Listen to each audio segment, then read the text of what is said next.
Ako si Enteng, hindi totoong pangalan. Isang seaman, gumagawa ng kung ano-anong videos para makapag-upload lang. Ipapakita ko kung paano ako mag-recharge ng EEBD. Mga kapilay, kamusta? Nakapagkita na. Basta pa tayo daw ng bandi, ang bilon lang. Ay, ipapakita ko sa inyo ngayon ay kung paano mag-refill or mag-recharge ng EEBD, Emergency Escape Breathing Device. So, meron ako nitong empty bandi. So, lalagyan natin ng hangin, magre-recharge tayo. Ito ang air compressor na gagamitin natin sa pagre-recharge ng EEBD. Ito ang pressure valve.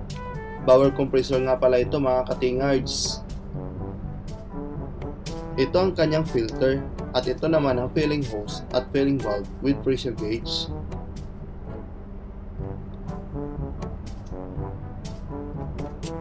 Ito ang kanyang handle at sa likod naman ay ang fan wheel cover.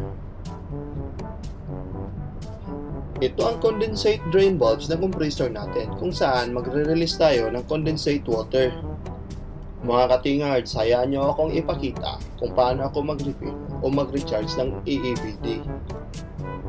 Kung hindi pa kayo nakasubok o nakakita kung paano mag-refill o mag-recharge, panoorin nyo ang video na ito hanggang dulo.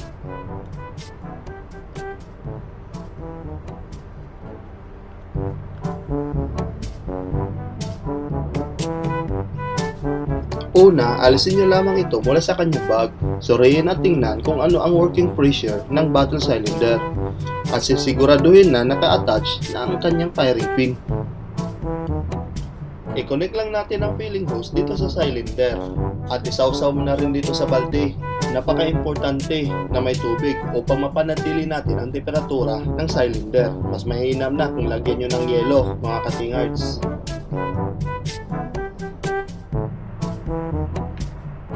Bago i-start ang compressor, ugaliin natin na mag-double check. Siguraduhin na wala nang lumalabas na tubig sa condensate drain valves. Take note mga katingards, during filling, i-drain ang condensate water regularly. Malaki kasi ang epekto ng condensate water sa system ng compressor. Mag-accumulate kasi ito sa loob at magiging kalawang kalaunan. Bago po pala makalimutan, kailangan natin ng risk assessment mula kay Chief Officer. At para ma-identify natin ang mga hazards at maprotektahan tayo mula nito. Mga katingards, ginagamit pala ang EEBD sa pag-evacuate o sa pag-escape sa mga confined space na may hazardous conditions such as fire, smoke, poisonous gases, etc. and provides up to 15 minutes of breathing oxygen. Pag-escape lang talaga siya mga katingards.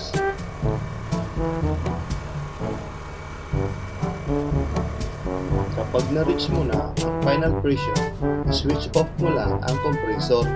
I-close ang filling valve at i-drain ang condensate valves or event ang pressure safety valves.